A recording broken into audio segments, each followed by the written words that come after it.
Islamic বই মেলায় যদি হাদি হতে চাও এই বইটি কিন্তু দেখতে পেরেছি। স্বাধীনতা হাদি মানে আমাদের সার্বভৌমত্ব।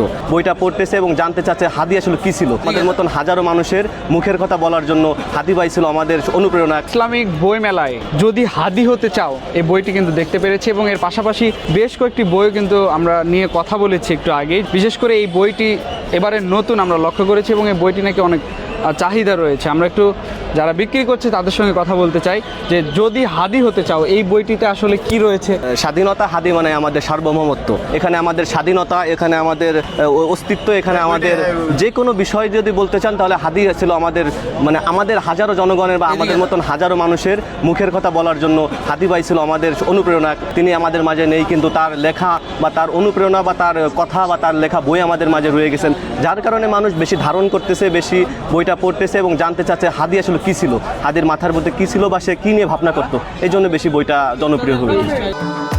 ভবিষ্যৎ হোক নিরাপদ, বিনিয়োগ হোক বিশ্বস্ত, আর আমার পছন্দ সল্ট বে। ওয়েলকাম টু সল্ট বে।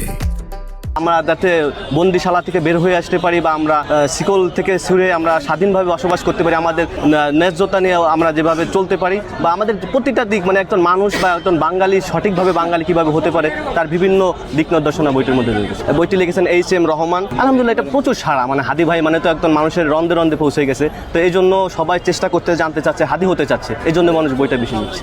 আলহামদুলিল্লাহ সাড়া পাচ্ছি, যেহেতু এটা বিশেষ করে কোরআন মেলা, সে এগুলোর জন্য কোরআন বেশি চলতে, কিন্তু তারপরেও যে আমাদের নন ইসলাম মানে ইসলামিক অন্য অন্য বইও আছে, মানুষ সেগুলো বেশি পড়তেছে।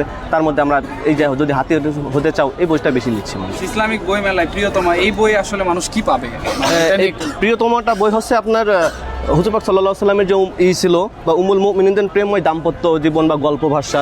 এখানে হচ্ছে প্রিয় নবীর জীবন সঙ্গী যারা ছিল তাদের কিভাবে জীবন চলেছিল বা তাদের যে দৈনন্দিন জীবনটা বা একজন তার থেকে শিক্ষা নিয়ে একজন সাধারণ মুমিন নারী কিভাবে চলতে পারে, সেই জন্য আজকে বইটা বেশি জনপ্রিয় হচ্ছে। মানুষ শিখতে চাচ্ছে, জানতে চাচ্ছে নববী জীবন আসলে কেমন ছিল, এটা নিজের ভিতর ধারণ করতে চাচ্ছে। এটা নিচ্ছে কারা আসলে? এটা বেশি সাধারণভাবে যে কোনো লেভেলের, মানে এখানে কোনো নাই। এখানে স্বামী তার স্ত্রীকে উপহার করতেছে বা বন্ধু তার বান্ধবীকে ইস্তার করতে পারে। অনেক মেয়েরা সেটা নিজেরাও যাতে একজন পর্দাশীল বা একজন আসল প্রকৃত মুমিন নারী হতে পারে, সেজন্য সে বইটা বেশি নিচ্ছে।